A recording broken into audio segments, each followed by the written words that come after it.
Hello दोस्तों, good morning. स्वागत है एक बार फिर से आप सभी का एमजेटी एजुकेशन में। दोस्तों आज है 2 सितंबर और आज की वीडियो में हम लोग बात करेंगे 2 सितंबर 2023 के मोस्ट इंपोर्टेंट करंट अफेयर के क्वेश्चंस के बारे में।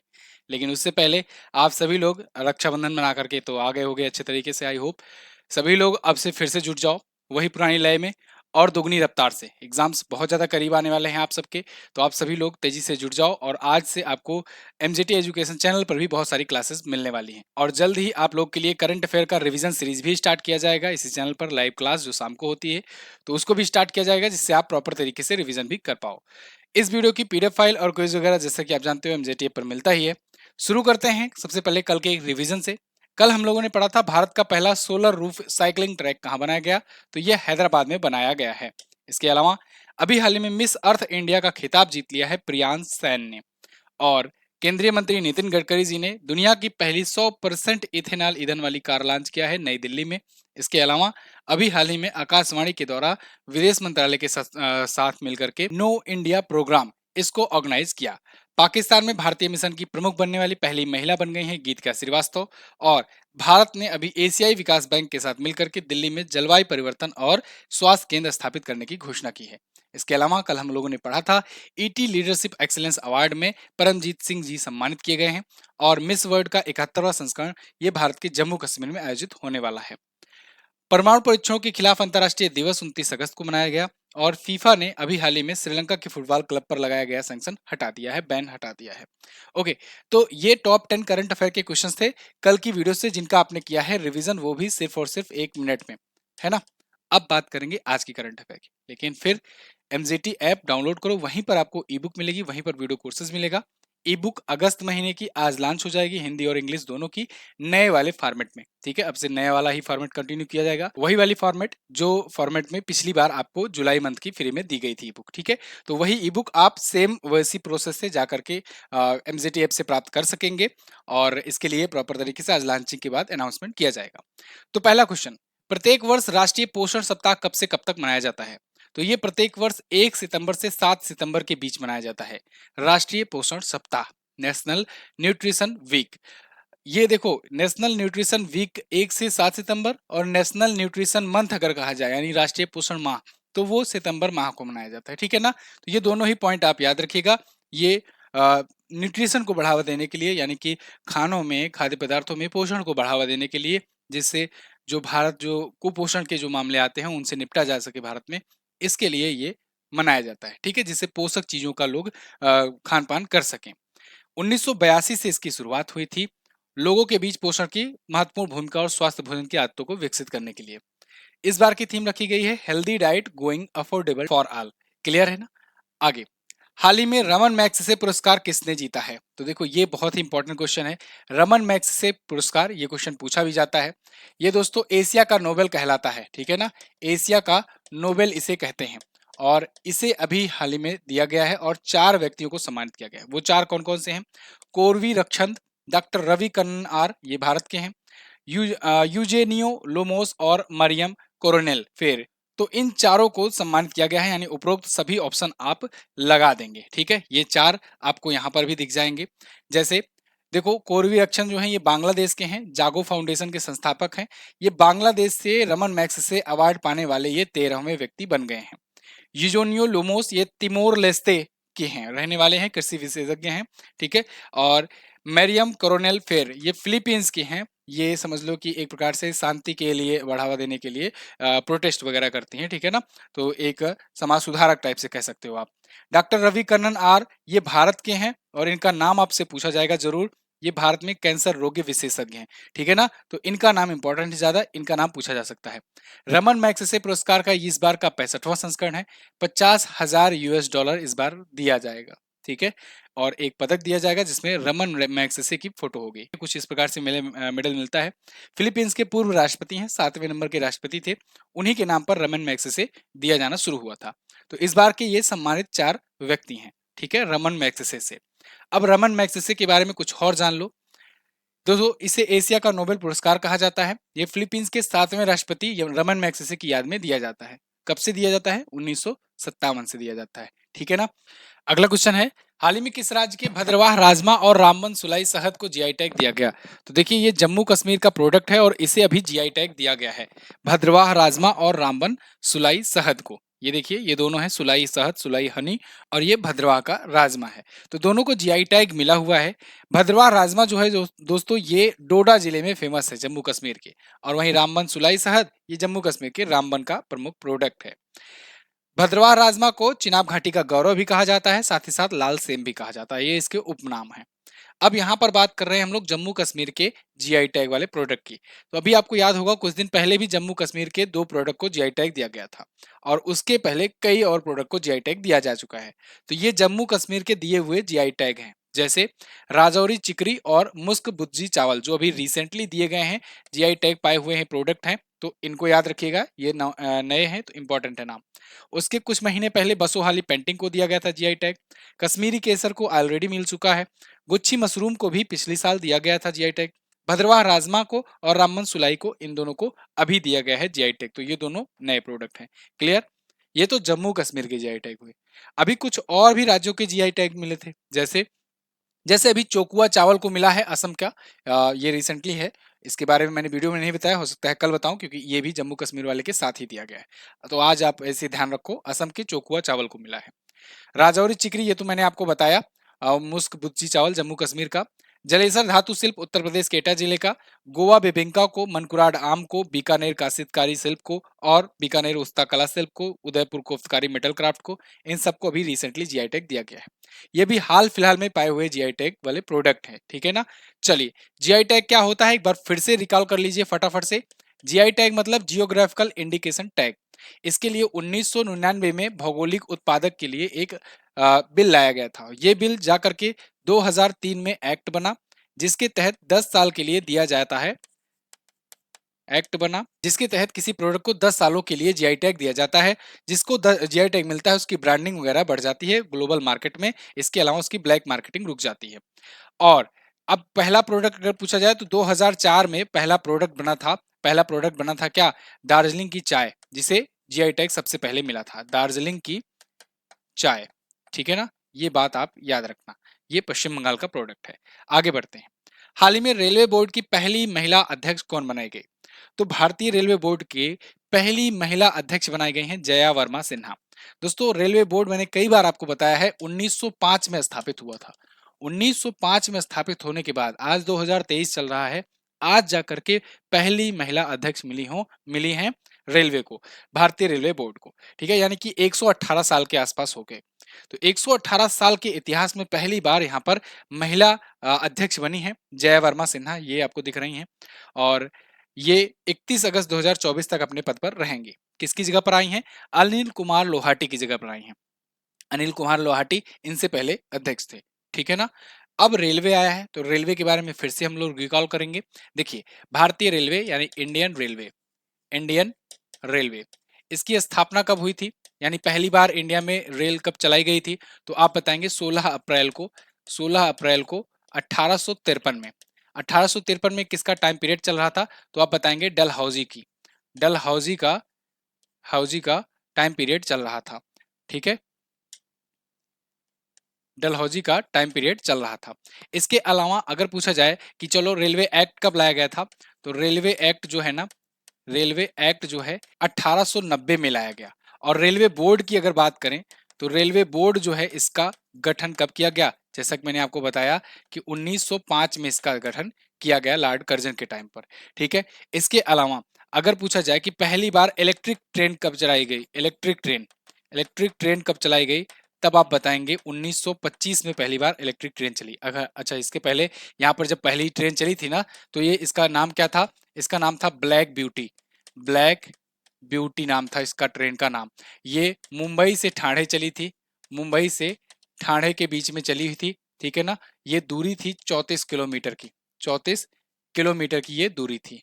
क्लियर है? तो ये चीजें आप याद रखेंगे। इसके बाद अगर पूछा जाए कि ट्रेन 18 या कहें कि वंदे भारत एक्सप्रेस, इसका नाम कर दिया गया है वंदे भारत एक्सप्रेस, ये कब चलाई गई? तो ये चलाई गई 2018 में, ट्रेन 18 के नाम से चलाई गई। ठीक है, और मेट्रो की शुरुआत कब हुई भारत में? तो मेट्रो की शुरुआत दोस्तों कब हुई? 1984 में हुई, 1984 में हुई, कोलकाता मेट्रो। कोलकाता मेट्रो जो है वो पहली मेट्रो रही और कोलकाता में ही अंडर वाटर मेट्रो चलाया जा रहा है। फिर दूसरी मेट्रो सेवा, दूसरी जगह पर मेट्रो सेवा भारत में कहां पर, 2002 में दिल्ली मेट्रो चलाई गई। और दिल्ली मेट्रो से आपको याद रखना है कि पहली ड्राइवरलेस मेट्रो भी दिल्ली में ही चलाई गई। क्लियर है? तो अंडर वाटर मेट्रो पूछा जाए तो कोलकाता, ड्राइवरलेस मेट्रो पूछा जाए तो आप दिल्ली बताएंगे। इतना क्लियर है ना? आगे बढ़ते हैं। रेलवे के एग्जाम की जो लोग भी तैयारी कर रहे हैं इस पेज को आप जरूर अच्छे से तरीके से अपना नोट्स बना करके रख लीजिए। रेलवे के एग्जाम्स अगर देने जाएंगे तो उसके लिए इंपॉर्टेंट है। अब यहाँ पर चूंकि ये पहली महिला है तो पहली महिला के बारे में हम लोग बाकी चीजें भी जान लेते हैं। अभी गीतिका श्रीवास्तव को पाकिस्तान में भारतीय मिशन की पहली महिला प्रमुख बनाया गया। सोनाली घोष को काजीरंगा राष्ट्रीय उद्यान में पहली महिला फील्ड निदेशक बनाया गया। ये 3 अभी रिसेंटली आई हुई हैं, तीनों के तीनों नाम इंपॉर्टेंट है, इनको आप याद रखिएगा। इससे पहले हम लोगों ने कुछ दिन पहले बात किया था कैप्टन अभिलाषा बराक के बारे में। भारतीय सेना की पहली महिला लड़ाकू एविएटर है। कमला हैरिस ये भारतीय मूल की पहली अमेरिकी महिला उपराष्ट्रपति बनी थी। रितु खंडूरी ये पूछा जा सकता है आपसे, उत्तराखंड विधानसभा की पहली महिला स्पीकर बनी थी। माधवीपुरी बुच इनका भी नाम पूछा जाएगा आपसे, सेबी की पहली महिला प्रमुख हैं। केतनजी ब्राउन जैक्सन ये अमेरिकी सुप्रीम कोर्ट की पहली महिला अश्वेत महिला मुख्य न्यायाधीश हैं। और मैंने आपको बताया था नाम एक बीवी नागरत्ना, बीबी नागरत्ना इनका भी नाम आपको याद रखना है। ये भारत की पहली चीफ जस्टिस बनेंगी महिला में, भारत की पहली महिला सीजीआई बनेंगी, लेकिन कब बनेंगी, 2027 में बनेंगी, तो याद रखना। अब आगे, भारत ग्लोबल इंडिया एआई 2023 के पहले संस्करण की मेजबानी कब करेगा? देखो भारत जो है ना ये जा रहा है ग्लोबल इंडिया आर्टिफिशियल इंटेलिजेंस 2023 की एक समिट की मेजबानी करने। ये पहला संस्करण होगा, यानी भारत पहली बार मेजबानी करने जा रहा है। पहले ही संस्करण की मेजबानी भारत करेगा, यानी कि आप ऐसे भी कह सकते हो कि भारत एक अंतरराष्ट्रीय स्तर पर एक ऐसा ग्लोबल समिट ऑर्गेनाइज करने जा रहा है जो पहली बार होगा और वो आर्टिफिशियल इंटेलिजेंस पर बेस्ड होगा। कारण क्या है आप सबको पता है, आइडिया लग गया होगा कि आर्टिफिशियल इंटेलिजेंस जहां पर लोगों के लिए सुविधाजनक है हो रहा है, वहीं पर इसके काफी घातक परिणाम भी देखने को मिल रहे हैं। तो इस पर रूल रेगुलेशन बनाया जाए, कैसे इसको कंट्रोल किया जाए, कैसे गवर्नमेंट अथॉरिटीज जो हैं इस पर काबू भी पा सकें, साथ ही साथ एक्सपेंशन भी कर सकें, इसका यूज कर सकें और गलत यूज से, गलत हाथों में जाने से बचा सकें। बहुत सारे जो फिशिंग के मामले आ रहे हैं, बहुत सारे साइबर ठगी, साइबर क्राइम वगैरह भी केसेस आ रहे हैं, इन सब से भी बचा जा सके, इसलिए भारत अक्टूबर में इसकी मेजबानी करने जा रहा है। तो भारत अक्टूबर में इसकी मेजबानी करेगा। ये ग्लोबल समिट होगा, यानी इसमें कई और भी देश इसमें शामिल होंगे। धीरे धीरे ग्लोबली बहुत सारे देश इसमें शामिल होंगे। तो भारत का जो इलेक्ट्रॉनिक्स और इंफॉर्मेशन टेक्नोलॉजी मिनिस्ट्री है उसके द्वारा ये होस्ट किया जाएगा। इस सम्मेलन में नेक्स्ट जनरेशन लर्निंग और फाउंडेशनल एआई मॉडल सहित कई टॉपिक्स पर बातचीत होगी और इस पर चर्चा होगी। तो इसकी अध्यक्षता कौन कर रहा है? केंद्रीय राज्य मंत्री राजीव चंद्रशेखर जी। समझ में आया? अब अगर दोस्तों हम लोग एआई की बात करें तो वैसे तो एआई यानी आर्टिफिशियल इंटेलिजेंस की समझ लो कि इसकी शुरुआत या कहें इसकी खोज बहुत पहले से ही हुई है, लेकिन आर्टिफिशियल इंटेलिजेंस यानी मशीन लर्निंग एक्चुअल में सबसे ज्यादा चर्चे में तब आया जब ओपन एआई का एक टूल लॉन्च हुआ। उस टूल का नाम है चैट जीपीटी। चैट जीपीटी जब से आया ना तब से एआई यानी आर्टिफिशियल इंटेलिजेंस का बूम आ गया, समझ लो। चारों तरफ इसकी चर्चाएं होने लगी और बहुत सारी चीजें और निकल करके आई। बहुत सारे लोग इसके कंपटीशन में ऐसा ही अपना चैट टूल लॉन्च किए, जैसे कि गूगल ने अपना बार्ड लॉन्च किया। गूगल का एक है बार्ड, ये भी गूगल का है ये, ठीक है। ये भी चैट जीपीटी की तरह ही एक समझ लो कि एआई चैटबॉट है, ठीक है। चलिए, तो फिलहाल इन सब के लिए ये किया जाएगा ऑर्गेनाइज। अगला क्वेश्चन, भारत का नया युद्धपोत आईएनएस महेंद्रगिरी कहां पर लॉन्च किया गया? तो देखिए आईएनएस महेंद्रगिरी जो है ना ये अभी मुंबई में मझगांव डाक शिपयार्ड लिमिटेड मुंबई में इसे लॉन्च किया गया है, या कहें कि कमीशन किया गया है। आईएनएस महेंद्रगिरी कुछ इस प्रकार से है। आईएनएस महेंद्रगिरी जो प्रोजेक्ट 17A चलाया जा रहा है ना, जिसके बारे में मैं आपको पहले भी कई बार बता चुका हूं, प्रोजेक्ट 17A, जिसके तहत 7 युद्धपोत जो हैं ये इंडियन नेवल शिप जो हैं ये लॉन्च किए जाने थे। तो ये 7वां है, यानी आखिरी है, अंतिम वाला है। प्रोजेक्ट 17A का हिस्सा है ये, 7वां और अंतिम स्टील फ्रिगेट है। इसके तहत, इस प्रोजेक्ट के तहत मैंने आपको पिछली भी क्लास में बताया था, जब मैंने 17 अगस्त को 18 अगस्त को जब इसकी क्लास ली थी, जब बताया था मैंने कि राष्ट्रपति द्रौपदी मुर्मू जी ने इसका उद्घाटन किया है, छठा वाला जो युद्धपोत था उसका। तो उसी टाइम इसके बारे में बताया गया था कि इसमें जो 7 बनेंगे, 7 में से 4 जो है ये मुंबई के मझगांव डाक शिप बिल्डर्स लिमिटेड के द्वारा बनाए जाएंगे, 3 जो है ये कोलकाता के garden reach ship builders limited के द्वारा बनाए जाएंगे। तो टोटल इस प्रोजेक्ट 17A के तहत 7 फ्रिगेट, स्टील फ्रिगेट बनाए जाएंगे। ठीक है, तो आईएनएस विंध्यगिरी जो लॉन्च हुआ था वो छठा था, और ये है आईएनएस महेंद्रगिरी जो कि है 7वां। ठीक है, तो 1 सितंबर को कमीशन किया गया, और जगदीप धनखड़ जी जो कि उपराष्ट्रपति हैं, उनकी पत्नी सुदेश धनखड़ जी ने इसका शुभारंभ किया है। अच्छा, एक चीज और, भारतीय नौसेना के अध्यक्ष कौन है? तो भारतीय नौसेना के अध्यक्ष कौन है? Admiral R Hari Kumar. इसके अलावा भारतीय नौसेना दिवस कब मनाया जाता है? 4 दिसंबर को। ठीक है, चलिए आगे बढ़ते हैं। हाल ही में किस देश ने दुनिया का पहला 7 मिनट का कैंसर उपचार टीका शुरू करने की घोषणा की है? तो दोस्तों, इंग्लैंड ने घोषणा की है कि दुनिया का पहला 7 मिनट में कैंसर का उपचार करने का वो टीका बना रहे हैं, लगभग बना लिए हैं, वो लॉन्च करने वाले हैं। ये 7 मिनट में कैंसर का उपचार करेगा। कैसे करेगा? इसके पीछे इनका तर्क ये है कि ये कुछ इस प्रकार से टीका ये बनाए हुए हैं। इनका बेसिकली एक संस्था है जो कि सार्वजनिक संस्था है, राष्ट्रीय स्वास्थ्य सेवा, नेशनल हेल्थ सर्विसेज। तो नेशनल हेल्थ सर्विसेज के द्वारा ये विकसित किया गया है, और ये कह रहे हैं कि इसके तहत ये इम्यूनोथेरेपी और एडजोलीजुमाब, इससे ये इलाज करेंगे कैंसर का। ठीक है ना, इसके तहत ये सैकड़ों पात्र रोगियों को त्वचा के नीचे, स्किन के नीचे ये टीकाकरण करेंगे, या कहे कि ये इंजेक्शन लगाएंगे, और उसके बाद से कैंसर का उपचार हो सकेगा 7 मिनट के अंदर। ठीक है, कैंसर आप जानते हो लाइलाज बीमारी अभी तक रही है। कोई भी देश ऐसा पुख्ता दावा नहीं किया है कि हम कैंसर को पूरी तरीके से गारंटी के साथ ठीक कर देंगे। हाँ, सब लोग इलाज करते हैं, कई चरण होते हैं, कई स्टेजेस होते हैं, उनका अलग अलग स्तर पर इलाज होता है। छोटे स्तर के रहते हैं तो इलाज ठीक भी हो जाता है, होना संभव भी है, लेकिन जब बहुत बड़े लेवल के पहुंच जाते हैं कैंसर, तो उनका इलाज संभव भी नहीं हो पाता। कैंसर बेसिकली, कैंसर के केस में क्या होता है, कोशिकाओं का एक प्रकार से अनकंट्रोलेबल डेवलपमेंट होने लगता है। ठीक है, जो अनियंत्रित विकास होने लगता है, कोई भी कोशिका है, कोई भी सेल है जहाँ की। ठीक है, तो इसी प्रकार से होता है, बहुत टाइप के कैंसर होते हैं। हाल ही में अंतरराष्ट्रीय क्रिकेट खेलने वाली पहली ट्रांसजेंडर कौन बनी?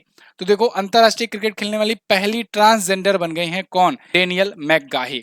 ये है कनाडा की डेनियल मैकगाही, इनको देखो, ये है ट्रांसजेंडर। ठीक है ना, तो ये है कनाडा की ये क्रिकेट खेलने वाली पहली ट्रांसजेंडर बन गई हैं। ठीक है, इसके लिए बेसिकली बहुत सारे टाइप के आईसीसी के पात्रता मानदंड होते हैं, उनको पूरा किया इन्होंने, वहां पर क्वालिफाई किया, और क्वालिफिकेशन एक और चलेगा अभी 4 से 11 सितंबर तक लॉस एंजल्स में।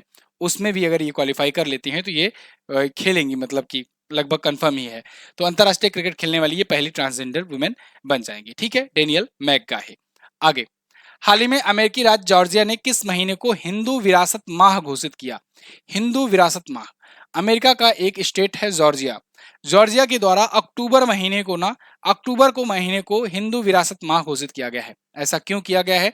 ऐसा इसलिए किया गया है क्योंकि अक्टूबर महीने में ना बहुत सारे हिंदू जो हैं त्योहार आते हैं, प्रमुख प्रमुख, जैसे दीपावली भी आता है, नवरात्रि भी आता है, इस बार जन्माष्टमी भी है। ठीक है, और उसके बाद दशहरा भी पड़ जाता है। तो लगभग ये 3-4 त्योहार लगभग अक्टूबर में ही पड़ते हैं हर बार। कभी कभी थोड़ा सा आगे पीछे भी हो जाता है, नवंबर में चला गया या थोड़ा सा इधर चला आया, सितंबर में चला आया, लेकिन अक्टूबर जो है मोस्ट प्रोबेबली अक्टूबर में ही पड़ता है। तो इसलिए इन्होंने अक्टूबर माह को ये हिंदू विरासत माह घोषित किया है जॉर्जिया में। जॉर्जिया में ऐसा क्यों कर रहे हैं? क्योंकि वहां पर हिंदू की संख्या ज्यादा है। ठीक है ना, खास करके भारतीय मूल के हिंदुओं की संख्या ज्यादा है। तो जॉर्जिया के गवर्नर ब्रायन कैंप के द्वारा ये अनाउंसमेंट किया गया है, जो जॉर्जिया राज्य की प्रगति में जीवंत हिंदू अमेरिकियों के योगदान के लिए किया गया है। यानी वहां पर जो हिंदू अमेरिकी रहते हैं, भारतीय मूल के जो अमेरिकी रहते हैं, वो लोग जो भी योगदान दिए हैं, उनकी योगदान को जश्न मनाने के लिए शुरू किया गया। क्लियर? तो अक्टूबर जो है ये हिंदू विरासत माह के नाम से जाना जाएगा। अगला क्वेश्चन, हाल ही में आधार से जुड़ा जन्म पंजीकरण शुरू करने वाला पूर्वोत्तर क्षेत्र का पहला राज्य कौन बना? ये इंपॉर्टेंट क्वेश्चन है। जन्म से आधार जो है ये इसको बर्थ सर्टिफिकेट से लिंक किया जाएगा। जब बच्चा पैदा होगा उसी टाइम पर जब बर्थ सर्टिफिकेट बनता है ना, जन्म प्रमाण पत्र, उसी टाइम से आधार से भी लिंक किया जाएगा।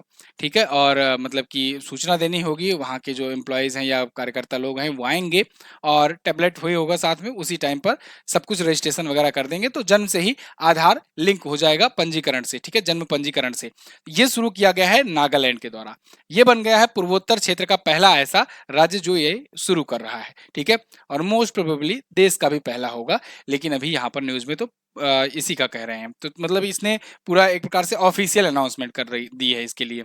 तो ये आधार लिंक्ड जन्म पंजीकरण यानी आधार लिंक्ड बर्थ रजिस्ट्रेशन होगा, ALBR के नाम से शॉर्ट फॉर्म में जाना जाएगा। ये ALBR प्रणाली कहाँ पर शुरू हुई? नागालैंड में। क्लियर है ना? तो इसका मैंने आपको पूरा कॉन्सेप्ट बता दिया। 0 से 5 वर्ष की आयु के जो भी जन्म पंजीकरण, जो भी जन्म प्रमाण पत्र बनते हैं ना, जब उसी टाइम पर आधार भी उनका बन जाएगा। तो यानी जन्म से ही वो सारी सुविधाएं जो आधार कार्ड बेसिस पर मिलती हैं वो भी उनको मिल सकेंगी। नागालैंड की बात आई है तो नागालैंड आप देख लो यहाँ पर, यह है भारत का मैप और यहाँ पर आपको एक राज्य मिल जाएगा नागालैंड, ठीक है। नागालैंड, मणिपुर, ये सभी अभी रिसेंटली चर्चे में थे और मैंने मणिपुर पर जो वीडियो बनाई थी उसमें भी मैंने आपको ये बताया हुआ था, इसको अच्छे से दिखाया हुआ था। फिलहाल यहाँ पर नागालैंड ऊपर है, नीचे मणिपुर है। बहुत सारे लोग ये पूर्वोत्तर राज्यों में कंफ्यूज रहते हैं कि कौन कहाँ पर है। इसको अच्छे से याद कर लीजिए। इसको याद करने के लिए मैंने आपको ट्रिक भी बताया था कि आप नागमणि बोल दिया करो, नागमणि, ठीक है ना। तो नागमणि से आप समझ लोगे नाग पहले है फिर मणि है, तो नागालैंड ऊपर है नीचे मणिपुर है, ठीक है ना। तो कंफ्यूजन नहीं रहेगी। नागालैंड अपना बॉर्डर किससे किससे शेयर करेगा? इधर अरुणाचल प्रदेश से, इधर असम से और इधर मणिपुर से, ठीक है। और इस साइड में ये म्यांमार से शेयर करता है अपना बॉर्डर। तो नागालैंड के जो है टोटल है 16 जिले, 60 विधानसभा सीटें हैं, एक लोकसभा में और एक राज्यसभा में यहाँ से सीट जाती है। यहाँ के सीएम है नेफ्यू रियो, NDPP पार्टी से, और ला गणेशन जी यहाँ के अब गवर्नर हैं। यहाँ पर फकीम वन्यजीव अभ्यारण्य है, नाटंगी नेशनल पार्क है। नाटंगी नेशनल पार्क बहुत पूछा जाता है, इसको याद रखना, ये इंपॉर्टेंट है, वेरी मोस्ट इंपॉर्टेंट है। रेगमा, जेलियांग यह प्रमुख लोक नृत्य है। कोहिमा, दीमापुर, जुकू घाटी ये यहाँ की प्रमुख समझ लो चर्चित स्थल है, ठीक है ना। अगला क्वेश्चन, हाल ही में स्वराज ट्रैक्टर्स के ब्रांड एम्बेसडर कौन बनाए गए? तो स्वराज ट्रैक्टर ने अपना ब्रांड एम्बेसडर बना लिया है MS धोनी को, ठीक है ना। ये बंदा गजब का है, मतलब अगर इनकी ट्रैक्टर चलाते हुए वीडियो अगर वायरल हुई तो ट्रैक्टर कंपनियां इनके पीछे पड़ जाती हैं ब्रांड एम्बेसडर बनाने को। तो ये बनेंगे ब्रांड एम्बेसडर किसके? स्वराज ट्रैक्टर के, ठीक है। तो स्वराज ट्रैक्टर के ये ब्रांड एम्बेसडर होंगे, उसको प्रमोट करेंगे। यहाँ पर कुछ और ब्रांड एम्बेसडर्स की लिस्ट है जो अभी रिसेंटली चर्चे में आए थे। जैसे अभी मैंने आपको बताया कि एक्स्ट्रा तेज जो LPG ब्रांड है उसका सेफ संजीव कपूर को बनाया गया है। इसके अलावा इन्फोसिस राफेल नडाल को बनाया है, और इन्फोसिस ने ही एक और ईगा स्वितक को भी बनाया है, ईगा स्वितक को भी बनाया है अपना ब्रांड एम्बेसडर, ठीक है। हेल्दी यूआर पहल के सूर्य कुमार यादव बनाए गए, BPCL के राहुल द्रविड़ बनाए गए हैं। इसके अलावा प्लग की बनाई गई करीना कपूर खान। ICC विश्व कप ने शाहरुख खान को अपना ब्रांड एम्बेसडर बनाया। एसिस के इंडिया ने श्रद्धा कपूर को, रश्मिका मंदाना एप्सॉन इंडिया की, रेंगलर की ये स्मृति मंदाना बनाई गई, जेब्रोनिक्स टीवी के ऋतिक रोशन, और त्रिपुरा टूरिज्म के बनाए गए सौरभ गांगुली। क्लियर है ना? तो ये कुछ प्रमुख ब्रांड एम्बेसडर थे। अब ये तो थी आज की वीडियो, कैसी लगी है आप लोग कमेंट करके जरूर बताइएगा। टॉप 11 क्वेश्चंस थे, और अगर आपने अभी तक वीडियो को लाइक नहीं किया है, यहाँ तक वीडियो देखते आए हो, तो वीडियो को प्लीज लाइक कर दो, क्योंकि यहाँ तक जब देखते आए हो तो वीडियो पसंद ही आई होगी, ठीक है, तभी तो यहाँ तक टिके हुए हो। तो वीडियो को लाइक कर दो। चैनल पर अगर नए आए हो चैनल को सब्सक्राइब कर देना। MJT एजुकेशन ये आपका टेलीग्राम ग्रुप भी इसके नाम से है, सेम नाम से, तो आप टेलीग्राम ग्रुप भी ज्वाइन कर सकते हैं, वहां पर भी बहुत सारी इन्फॉर्मेशन आपको दी जाती है। एक जरूरी बात देखिए, आज 2 सितंबर है, हम लोगों ने टारगेट रखा था 20,000 व्यू का, ठीक है, 3 सितंबर तक का। आप लोगों ने भी प्रयास किया, कुछ लोगों ने, आप में से बहुत सारे लोगों ने प्रयास किया होगा, मुझे पता है, ठीक है। हमने भी प्रयास किया, खूब अच्छे तरीके से हम लोग टारगेट की तरफ बढ़े, ठीक है। कोई जरूरी नहीं है कि जो टारगेट रखा जाए उस तक हम लोग पहुंच ही जाए, हर बार वो टारगेट अचीव ही हो, ठीक है। इससे आपको निराश नहीं होना है, ना ही हमको निराश होना है। हम लोग लगातार मेहनत ऐसे करते रहेंगे, लगातार सुधार करते रहेंगे, धीरे धीरे हम लोग आगे बढ़ेंगे। मतलब आप ये देखा करो कि जब टारगेट आदमी कोई 100 चीज का बनाता है, अगर उसका 10% प्राप्त करता है तो कम से कम वो 10 चीज तो प्राप्त किया। और अगर कोई टारगेट 10 चीज का बनाता है, उसका 10% वो कर पाता है, तो वो एक चीज तो प्राप्त किया कम से कम। लेकिन जो टारगेट ही नहीं बनाएगा वो क्या प्राप्त करेगा? वो कुछ नहीं प्राप्त करेगा। इसीलिए ना आपको परेशान होना है ना किसी और को। इसके लिए बिल्कुल चिंता मत करो कि टारगेट नहीं अचीव हुआ सर, ये है वो है, कोई दिक्कत वाली बात नहीं। हम लोग लगातार मेहनत करते रहेंगे, लगातार चीजें सुधरती रहेंगी, सुधार होता रहेगा, और फिर एक दिन ऐसा आएगा कि हम लोग वो आंकड़ा भी छुएंगे, ठीक है। चलिए अब हम लोग बात करेंगे यहाँ पर लास्ट डे के क्वेश्चंस की। असम का काजीरंगा नेशनल पार्क ये किस जानवर के लिए प्रसिद्ध है? तो एक सींग वाले गैंडे के लिए प्रसिद्ध है। 563 ईसा पूर्व में महात्मा बुद्ध का जन्म हुआ था लुम्बिनी में। इसके अलावा आज आपको बताना है मिस यूनिवर्स 2023 का खिताब किसने जीता है। इसके अलावा तेलंगाना राज्य आंध्र प्रदेश से कब अलग हुआ था। दोनों क्वेश्चंस के बारे में जो भी पता होगा डिटेल में जरूर आंसर करना, और वीडियो अगर पसंद आए तो इसे शेयर जरूर कर देना, ठीक है। थैंक यू सो मच यहाँ तक वीडियो को देखने के लिए। मैं मिलूंगा आपसे अगली वीडियो में, तब तक के लिए नमस्कार, जय हिंद, वंदे मातरम।